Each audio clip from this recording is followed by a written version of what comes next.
out beyond ideas of wrongdoing and right doing, there is a field. I'll meet you there. When the soul lies down in that grass, the world is too full to talk about. Ideas, language, even the phrase each other doesn't make sense. Hi everyone. Melissa is such a lovely person. I'm so happy that she agreed to talk to me. Melissa's mother sadly died last year, and she is really stuck in her grieving process. Due to her emotional discomfort, I was about to cancel our appointment on the morning of the recording, but I remembered the positive feedback I get from people after our chat, and decided that it might actually do a good to talk to me, so I pushed through.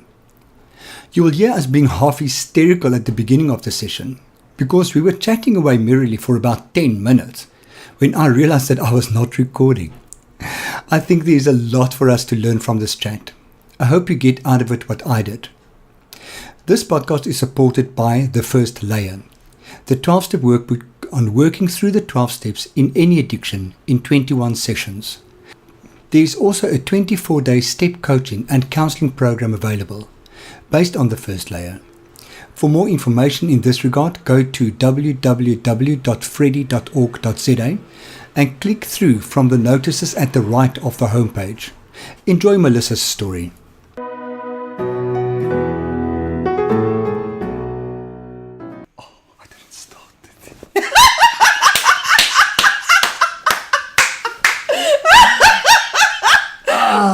God, no. It's I am okay. so sorry. I am Relax. so sorry. We can redo it. It's okay. Can you imagine if we had picked it up an hour later? That's why I should be wearing my glasses. Right, now I can watch it. Cool. I'm so sorry. It's okay. Right, let's start again. Cool. Melissa and I are starting again. We just realized that I never started the recording. It's okay, Freddie. So we're not going to do the whole bloody greeting thing. We've already said hi. Hi, listeners. Hello. This is my friend Melissa. We met how long ago? About three? No, how long ago? I think it could be about 3 years ago.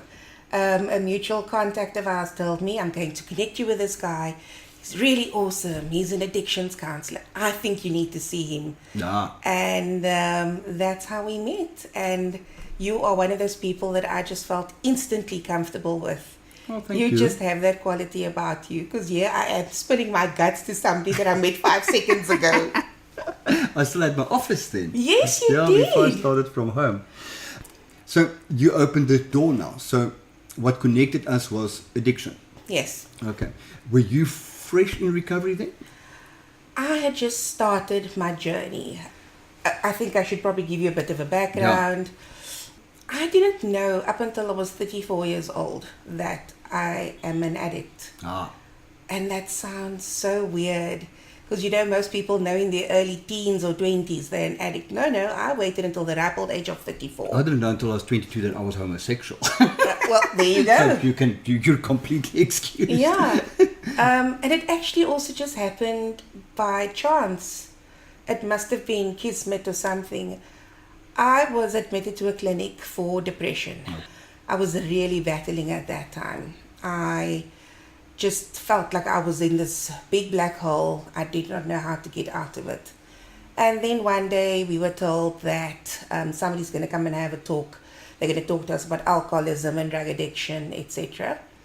And I didn't actually want to go, but then I thought, go, it's going to kill some time. Yeah. And I sat there listening and something struck a chord with me.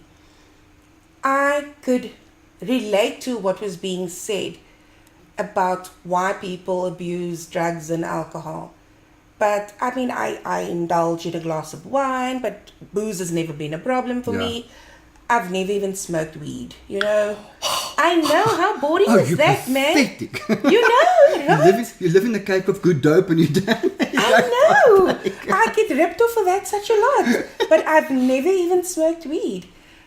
But I realized that is what food does for me. And again, I must just give you a bit of background. I've always been overweight all my life. And I always thought, I'm eating too much. And I had so many excuses for it. I enjoy good food. What if I decide to eat right now and tomorrow a bus is going to knock me over? Because it's always going to be a bus. It's going to knock me over. then what was all that healthy living for? Yeah. And so it was always just, I thought it's about the food. And then that day, something stuck with me, and I realized, whoa, the way people say alcohol and drugs make them feel, that's how food makes me feel. So the conversation, the sharer was a drug addict and an alcoholic. So That's he didn't correct. talk about Food. No, but not at suddenly all. the light went on for you. Yes. That, oh my word, okay. Yes. So you were definitely there for a reason. You had to be. I'm telling you, in hindsight, I realized that was one of my first higher power moments. Yeah. I then spoke to my psychiatrist, and I told her, listen, I don't know what to make of this, but the way these people say drugs and alcohol make them feel, that is the way food makes me feel. Yeah. And she told me, wait, I'm going to look at something. And she told me, I think you need to look at Overeaters Anonymous. Ah. You could have knocked me over with a feather, because I'd never heard of Overeaters Anonymous. I did not know what it was. I did not know what it stood for. You know, when I went into rehab, I didn't know about Narcotics Anonymous. And it's so weird because as parts of fellowships, we really try to get the word out there. Still, they just proves how many people there are to reach where we're just not getting to. Yeah. So, how did you feel? Were you relieved that there's a name to it, or were you kind of, oh my God, what's happening here? I was relieved because all of a sudden I understood that I react to food differently to other people. So a lot of your behavior things made sense to you. Okay. Because in hindsight, I think I always knew I had an unhealthy relationship with food. Okay. When other people would be full, I could never reach a satiety level. Okay. And I always thought, you know what, they are losers. Listen, let me show them how to do it. Because I could do it. And that thinking, I always knew there was something wrong with it. But I thought, okay, if I get the weight under control, my problems will be solved. Yeah. I then looked into OA, and I had to answer a few questions. And I said yes to every one of them, and I realized, oh my goodness, this is where I need to be. Oh, fabulous. Yeah. Fantastic. That was in October 2013. Okay. That was a turning point for me in my life, a huge one. Because at that stage, I'd indulged in other behaviors as well. I belonged to SLA as well. I acted out multiple partners, one-night stands. That time I called it, they're my fuck buddies. Yeah. I thought, I'm so cool, I'm using them, I'm getting off, blah, blah, blah. And it was good for a while. Until it wasn't good anymore. Until it stops being good, yeah. Until it wasn't good and anymore. It's a strange line that one just suddenly crosses. Yes. And, I felt so powerful that time. I felt incredibly powerful. I thought, I'm owning my sexuality. I'm making the rules. It'll be on my terms. And then just one day it stopped being fun.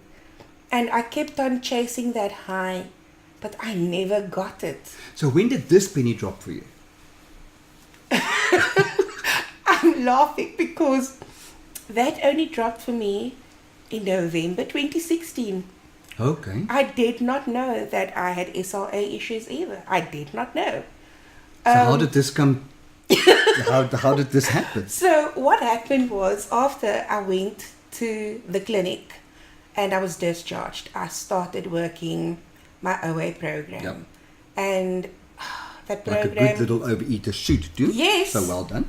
The program is amazing. It has taught me so much about me, about the person I really am, about the life I want to live, about how I think about myself, the way I think about others.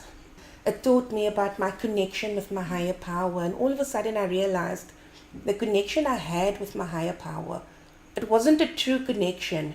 It was one of dictator and almost want to say submissive or something like that. And since coming into program, I realized that my higher power is loving and caring. My higher power is actually not going to punish me if I don't go to church on Sunday. Yeah. My higher power doesn't work on a point system where you have to do X amount of good things in order not to be punished. Yeah. My higher power is actually very understanding. So up until that stage, we discussed this earlier while we were not recording in detail,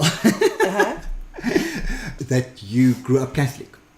I did. In the Western Cape with a father and a mother, but father was at sea a lot. That's correct. So mother kind of ruled the house with Yes. a steel fist, I think Yes. is a saying. And the two daughters attended Catholic church. You were Yeah. confirmed and went to mass and all those type of things. Yes, Cool. every single So- thing. So at that stage, you had God as your concept of a higher power. Absolutely. And we also discussed, we were just at the point that we discussed, but because we said at the age of about 26 that religious connection broke for you. Yeah. So let's take it from there. What do you think caused that? I had dated the same man for 9 years. The pastor's son. Yes, I dated a pastor's son. Melissa was about to become a dominee's wife. Yeah, mevrou Dominee. Can you imagine that? Freaked her the hell out. And I then ended things, and it was like I was set free. I was released from prison. And I realized that I had done both him and me a disservice. I didn't show him who I truly am, because I tried to fit into this little mold that he had for me. I also wanted to be what he wanted me to be, but I couldn't, and that's Thank just... God you realized that. I know, and that's just a recipe for disaster. Yeah. And then the partying started every weekend, and then I started going on to dating apps, had random hookups, getting that feeling of being powerful. Yeah. And for the longest time, it gave me this amazing high. And what had also happened at that stage, I actually forgot. I'd lost a huge amount of weight, like 30 kilos. Oh my word, how did that happen? I then started going to a dietitian, eating right and all of that. But when I look back at it now, I still binged then, and then binge, and then, okay, now we're good for a couple of days, and then, okay, I can reward myself. Let's binge again. Okay. That was the pattern of my life. So it was really a binge purge Yes. type of pattern that you had. Yeah, absolutely. And at the time, I honestly thought I was rewarding myself. Yeah. But now I know better. That was just me falling back into old ways, old And you were ways in of addiction thinking. anyway in terms of your SLA. So- Absolutely. So the it's- two just fed into one another. But it's amazing how sex and food are connected. And so many people in any of these fellowships will say, when my sex is good, my food is stuffed. When my food Yeah. is good, my sex is stuffed. Yeah. Very, very connected. I know. I only realized the connection November 2016. So were you always depressed? Were you always aware of the fact that you feel low, that you feel depressed? Again, no. When I think back now, I've always been an overeater, even as a child. I was an obese kid, obese teen. I'm an obese adult. That is, how I identified myself. Yeah. And it was always, a weight issue. Once I lose the weight, my problems will be solved. And then I got to a point when I was 34 years old. I realized something is not well here. My thoughts were dark. I started isolating myself from friends, limited contact with family, and it was easy because at that stage I'd been living on my own. Okay. So it was easy for me to, get takeaways, lots of it, finish it. There was nobody here to judge me. I always laughed in meetings because people say, I have to close the curtains and whatever. I don't need to close the curtains. I live alone. I can do it. I can do it, in the bright light. Yeah. But there was nothing bright about it. Okay. And until one day I realized I'm killing myself slowly. I'm committing suicide, but very slowly. Yeah. I then... Finding a really difficult way to do it. Oh, yeah. Just shoot me, for God's sake. Yes. Get it over and done with. Yeah. And I then spoke to my boss at the time because it was affecting my work as well because I couldn't function. And he told me, you know what, I'm going to arrange a session for you with one of our HR people. and this person referred me to a psychologist. And that was the first time when the psychologist told me you are severely depressed. And I thought, what? Because I don't feel, because my idea of people that suffer from depression is they're lethargic and they always want to sleep and they speak slowly. I don't know why they speak slowly, but in my mind they speak slowly. And they cry a lot. And yes, and they have suicidal thoughts and blah, blah, blah. I didn't have suicidal thoughts. I don't speak slowly. But I was in this dark place. And now I can tell you, my depression manifested itself in me being aggressive and angry all the time. So you were acting out on it anyway. Yes, I lashed out Just at came people. Out, it came out in different ways. Yes, friends, family, poor shop assistants. Ooh. I have so many amends to make to shop assistants. Really, just lashing out over the littlest thing. And then I know I'm overreacting, but I don't understand why. Okay. Until I then went to a clinic for intensive therapy. And that was the start of the journey for me. Okay. And it was in that period that I also discovered I'm a compulsive overeater. Right. Mm-hmm. So now you enter OA. Yes. Did you go to your first meeting while in the facility or afterwards? Afterwards. Okay. And how did that feel? I was still on leave, and then I looked it up and went to the meeting at Kenilworth. Okay. And that's a Thursday. When is that one? It's on a Thursday at 7:30. Cool. And I went there expecting a lot of overweight people. And I came there and in walk a lot of skinny people. And I was convinced that I must be at the wrong meeting because overeaters are overweight and obese like me. But I stayed. And once the meeting started, I realized I'm at the right place. Okay. Because overeating doesn't only manifest itself in weight like it does with me. Anybody can be a compulsive overeater. And I cried in that meeting because I knew I was at the right place. Okay. And I went to 1 or 2 more meetings. I even got a sponsor a couple of months later. And then I stayed away for 9 months. Are you serious? Yes, I did. Because then my mind told me, no, you're not an addict. That's nonsense. An addict is a homeless person. They sleep on the street. They're a drunkard. They're a drug addict. Yours is just a weight problem. Get the weight under control. And I just stayed away. So you were back to square one? Yes, and I just stayed away for 9 months. Because I could not accept I'm a drug addict. Because I told myself, listen, girl, you've got your life together, man. You've got a job. You've got a home. So now you're also on antidepressants? Yes. So you're feeling better? Yeah. Oh my God. Okay, so the bottom of the rock bottom has been lifted up. Yes, So that's right. Oh my word, okay. So I'm feeling better. So I'm not an addict. Yeah. You know, I'm clean every day. I'm not begging for money. I take care of myself. Yeah. I'm wonderful. And it went on like that for 9 months. And it took 9 months for me to realize, no. This is not normal. You do not react to food the way other people do. So the seed was planted. Absolutely. Those few meetings, I don't even know if it was 5 or 6 meetings that I went to, but something stayed. Okay. Have you started working the program by then? I tried and then I stopped. Okay. I'd probably only worked maybe up until step 3. I'm speaking under correction. Okay. And then I just stayed away. And in January 2015, I think, I realized I can't do this.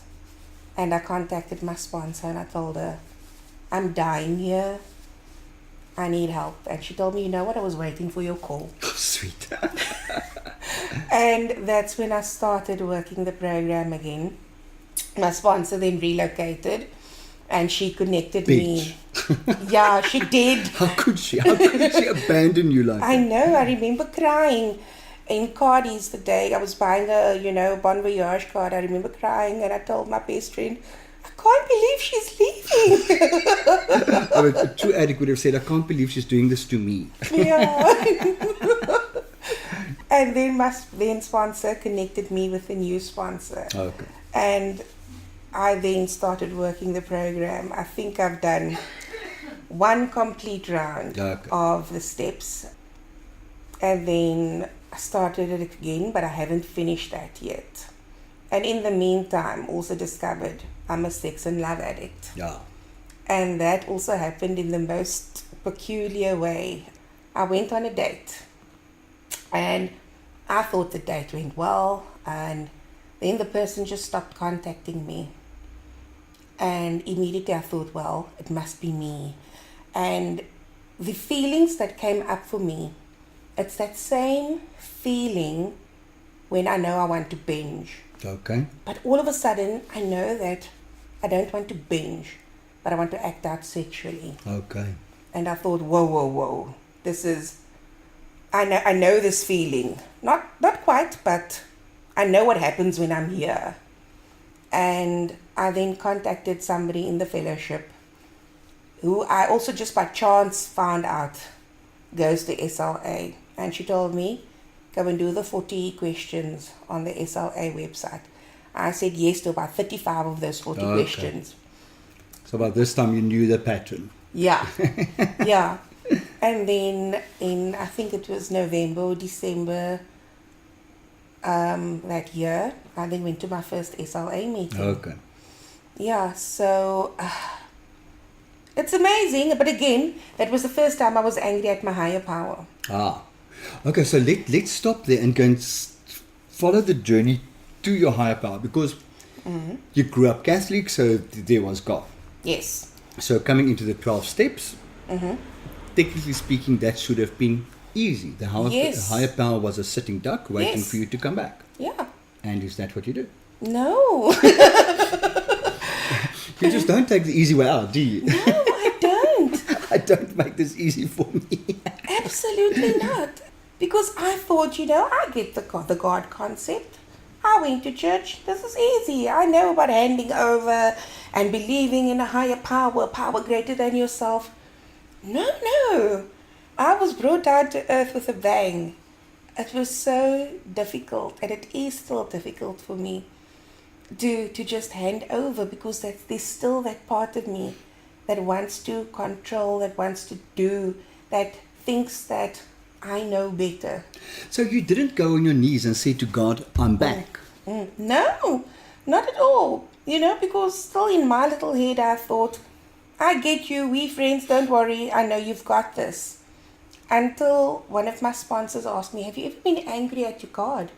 And I said, no, what nonsense are you talking? You can't be angry with God. Yeah. And because He's going to punish you. Yes. Yeah. And then came the day when I realized I now have two addictions. I'm a compulsive overeater and I'm a sex and love addict. And that's the day I became angry. And I said, really, God? Kind of what the...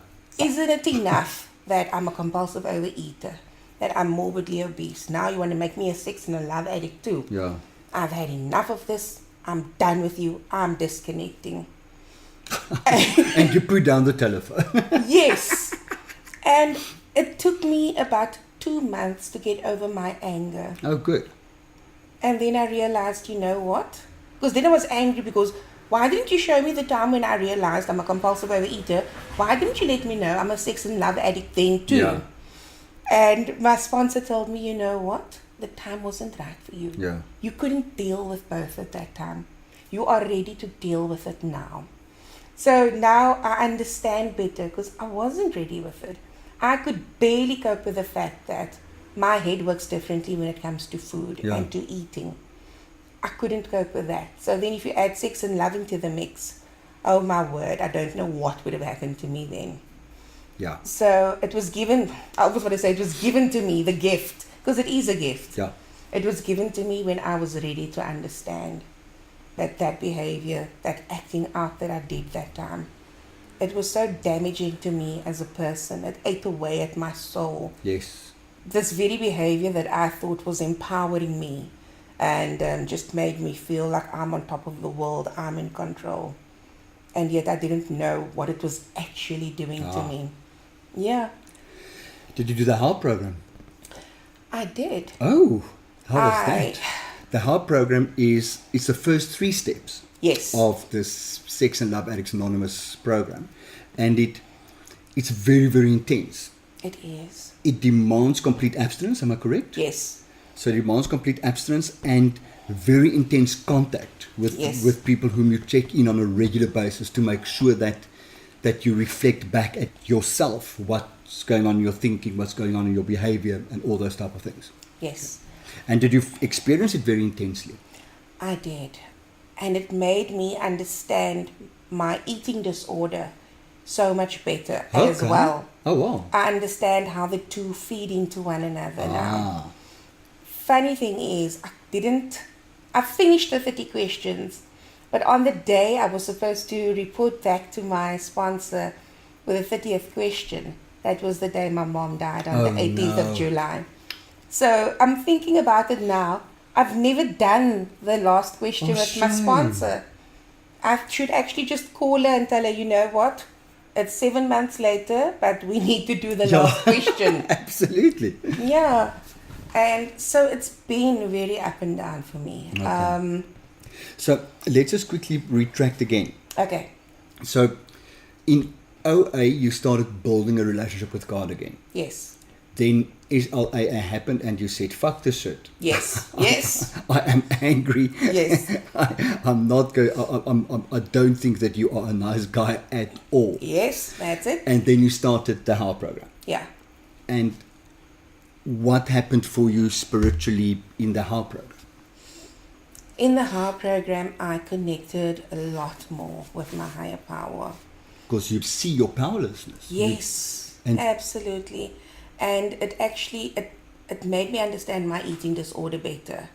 I realized that I can't do this alone. I absolutely cannot. I do not have the tools. I'm a Yeah. mere mortal. So I need a bigger deity, a more powerful deity to do it for me. Okay. And in this instance, it's God. God is my higher power. Yeah. Cool. So your spiritual path then went back to the religious God. I wouldn't say the religious God.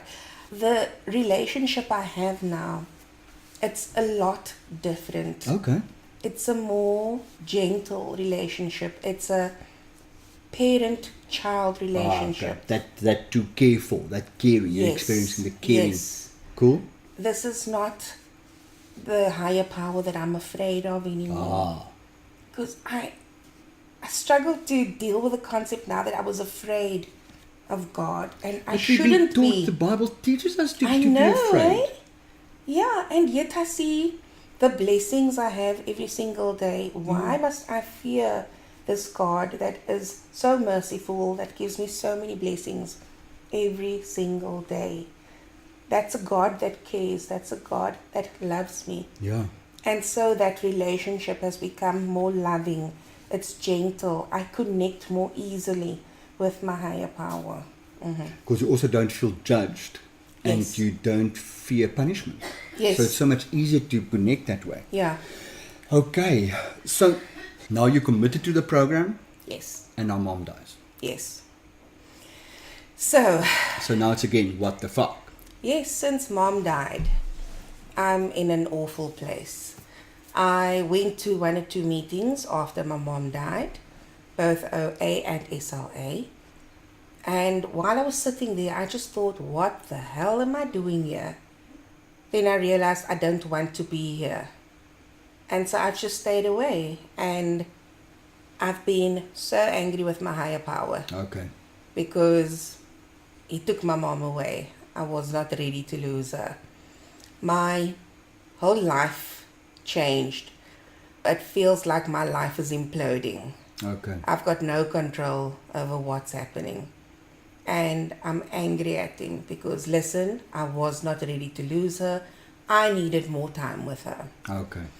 And the funny thing is that it's been at least 4 or 5 months since I've last been to a meeting. People from the program are still contacting me and asking me, where are you? What are you doing? Come here, we can support you. Yeah. And there's that part of me that just does not want to go. And I don't understand it. I know that this is the emotional support that I need. Yeah. In addition to whatever else I do, because I go for therapy and all of that. So at the moment I'm fighting. I'm really angry with God. But you know, the rational part of me tells myself, this is life and people are going to die. But I'm still so angry. I'm having difficulty processing my mom's death. So yeah, I'm angry all the time. Okay. And So you're back where you were before you went to the clinic the first time. Yes. But does that also come out in your behavior? Or are you internalizing that anger now, making it nearly even worse because you're now just bubbling it all up? Do you know, I'm a lot more vocal about my anger. Okay. And that's what's different for me this time. So you're expressing it in a far healthier way than you did previously. Yes. Because at first, I would never have told anybody I'm angry with God. Yeah. Now, every second person that will listen, I'm saying, listen, I'm angry with God. Because he took my mom away. And did anybody tell you that you fucked in your head? No. Funny enough, no. Because you're not. It's okay. Well, I think it's okay. I Yeah. fight with my higher power a lot. This is not on. This is not acceptable to me. Yeah. That's how I feel. Like, you know, there was a way my higher power could bring her back. I'd say, thank you. Yes, please, I'll take her. And life will be okay. And have you spoken to God about it? Did you tell him that you pissed off? I have. Okay. And a friend also actually suggested that I write a God letter when I express my displeasure with him. Yeah. And that's something, in fact, 2 of my friends told me. I haven't done it yet, but I do think it's a healthy way for me to release. Yeah. Because I'm amazed at the depth of my anger. There's still lots in there, in my heart. Yeah. The issue with death is it invariably brings up a lot of other stuff as well. So we grieve the loss of the other party, but at the same time, we actually grieve a lot of stuff that we should have grieved a long time ago. Yes. And that's why people very often, we perceive it as an overreaction to the death of a pet. Because they allow themselves to grieve the death of a pet, but all the other baggage comes with it. Yeah. So you're now grieving a lot of the other stuff that you did not allow yourself to feel previously. I am. I had a very complicated childhood. My mom and I had a very complicated, complex relationship. She had her own demons, you know, that she had to face. Yeah. So, like all of us do. yeah. So I find that my inner child is also grieving because my inner child feels abandoned at the moment. And this is like the ultimate abandonment because she's gone. She's not coming back. And my inner child needs love and comfort. And at the moment, I'm struggling to give that to her because I don't know how to comfort this grown woman sitting here that's 39 years old. I don't know how to comfort her. Yeah. So how do I comfort my inner child that is so in need of it? Yeah, so I'm struggling with that. All of that is coming out for me at the moment. Yeah. Okay. But you are taking steps. That's I am awesome. taking steps. I've been speaking to my therapist. She feels that I need intensive counseling. So I'm going in a week's time. So for a boost. Yes. Awesome. See, and what I'm hearing, Melissa, is that kind of fine. And that's what I so like about the spiritual path that we walk through a 12-step program is even though you're angry at your higher power, you're angry at God, you're expressing that anger in a far healthier way than you've done before. Yes. So you got something out. You've learned new behavior. You have not stopped therapy. So you are still getting help. Yeah.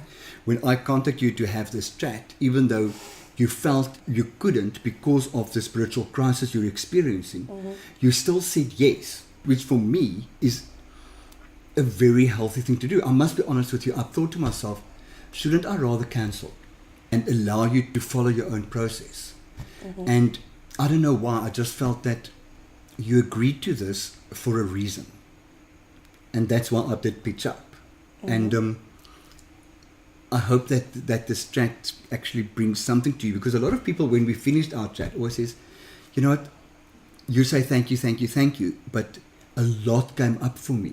A lot came up for me which I haven't visited for a long time. So I'm very grateful for the opportunity to have spoken about this stuff again.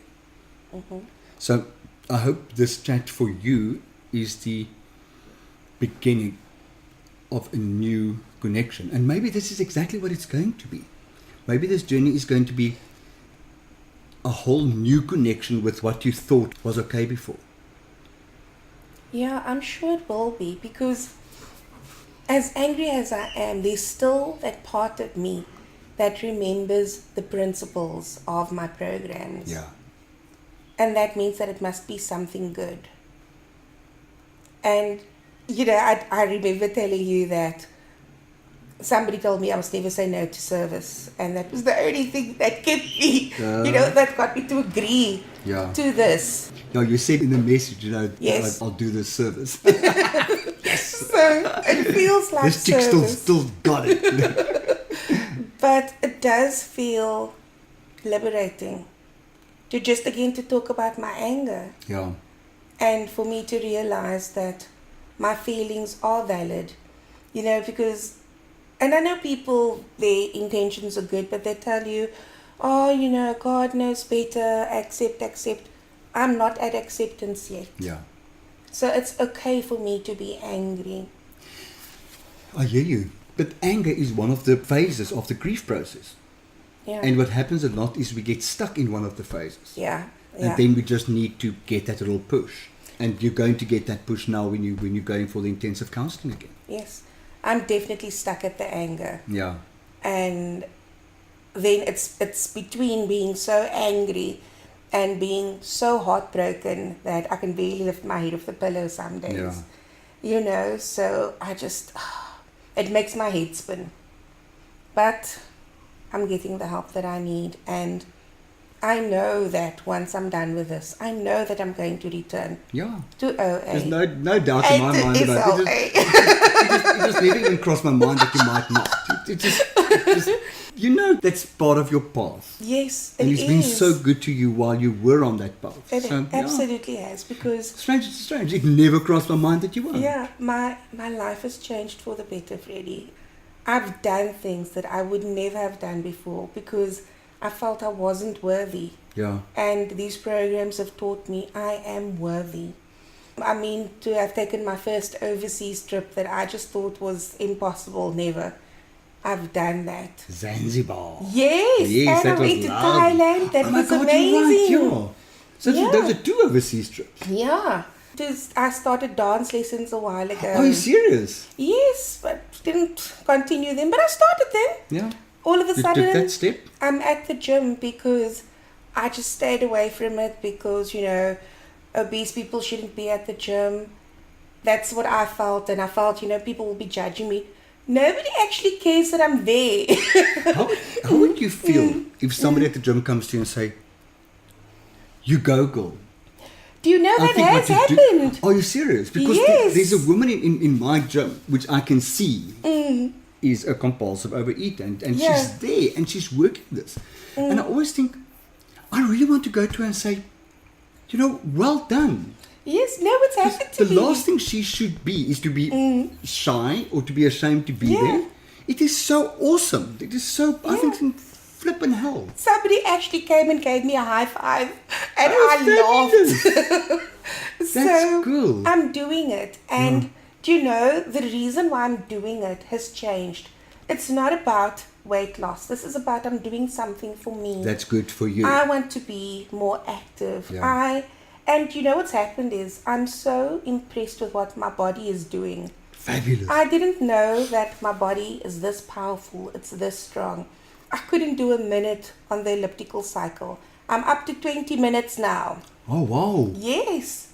So it's... I would probably call it the epileptic cycle. It sometimes feels like it. Elliptical cycle. Elliptical. Yes. So I'm amazed. And she's rubbing her arm because she says her arm is sore from the gym. So again, what I'm hearing is, I referred to your spiritual crisis earlier. Yeah.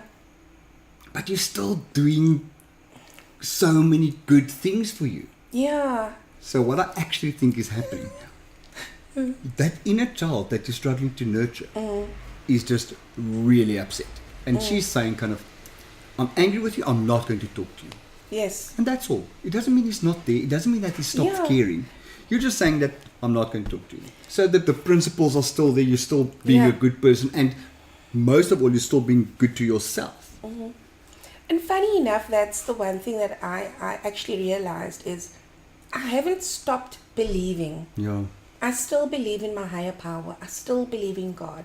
Because I see all the goodness around me. I see all the miracles in my life every day. I'm a lot more grateful for the life I have. Yeah. I no longer wish that I have somebody else's life like I used to in the past. Oh, yeah, absolutely. I'm grateful for the life that I'm living. Yeah. And I understand that this is life happening now. And this And it is sucks. me. Yes, it sucks at the moment. I lost my mom. It sucks. Yeah. But I'm aware that, I'm not going to feel like this forever. This is where I'm at right now. Yeah. Yeah. And that's okay. And that's okay. Yeah. That's fabulous. Thank you. And I think on that point, we're going to end this. Thank you, Because Fred. it's so perfect. I love this last sentence. It was just so, and I think I could see in your eyes that you believe what you're saying. I do. That's lovely. That's absolutely awesome. Listen, thank you so much. Thank you. And you won't believe it, but as you know, I was late. It's okay. And I left your chocolate on the kitchen counter. It's okay. You can have it and think of me. Oh, cool. Yes. I shall do that thing. I like that arrangement. Yes. I'm going to say that to people more. I Yes. bought your chocolate, but I left it at home. So if you don't mind, I'll eat it and think of you. Absolutely. Fabulous. Melissa, thank you so much. Have an Thank awesome you, day. Now, Freddie. before I end, I wanted to just bring something else to your attention. You mentioned to me that after this, you're going to your dad. Yes. So do you see the service you're doing there as well? Yeah, and do you know what's happened? My dad and my relationship, we're actually a lot closer. My dad never told me he loves me. And a few days after my mom died, he phoned me one day while we were busy with funeral arrangements. And at the end of the call, he told me, I love you. And I said, okay, I love you too. And I put it on the phone and I told my sister that was driving, Daddy says he loves me. The first time my mother said she loved me, I called my brother and said, is she dying of cancer? It's amazing how these things happen. Yeah. And all of a sudden, it's more comfortable. I hug him and I tell him I love you. Yeah. And it was his birthday yesterday. And I phoned him and I wished him. And I said, listen here, take care of yourself because you still have to be with us for a long time. Yeah. You can't go anywhere. And he told me, no, girl, you're right. I still have to be with you guys. Shame. And we went around there yesterday and I took him cake. And it was just good to be with him. I enjoy the time with him and I enjoy this newfound closeness that we fabulous. have. Yes.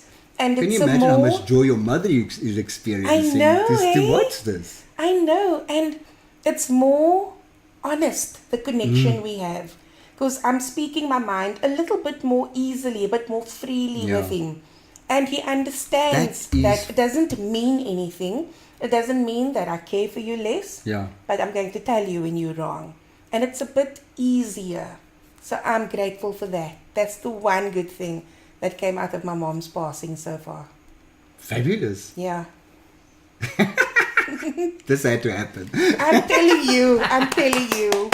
Listen, thank you so much. Thank Have you, an Freddie. awesome day. Look after I yourself. will. Eh? You too.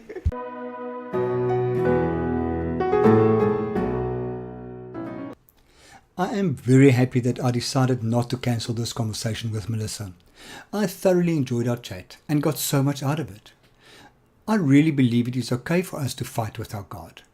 It is probably one of the healthiest ways to get anger out of our systems. I hope that making this recording put her on a path of healing and that the intensive counseling she is receiving is making a significant impact. Melissa, all of us at Meet Me in the Field are with you on this path and wish you all of the best. If you have any feedback or remarks, please feel free to pop me an email or connect with me on social media. It will be great to hear from you. If you want to know more about what I do, please feel free to contact me on my website, which is www.freddy.org.za, or find me on Facebook at www.freddy. If you have any feedbacks or remarks, please pop me an email on freddy.rensburg@gmail.com. That is Freddy with an IE. Or connect with me on social media. It will be great to hear from you. If you want to know more about what I do, please feel free to contact me. If you want to know more about what I do, please feel free to connect with me on my website, which is www.freddy.org.za, or find him on Facebook at www.facebook.com/freddy.org.za, or on Twitter at @RensburgFreddy. Remember that Freddy is always spelled with an IE at the end. Be safe. Bye.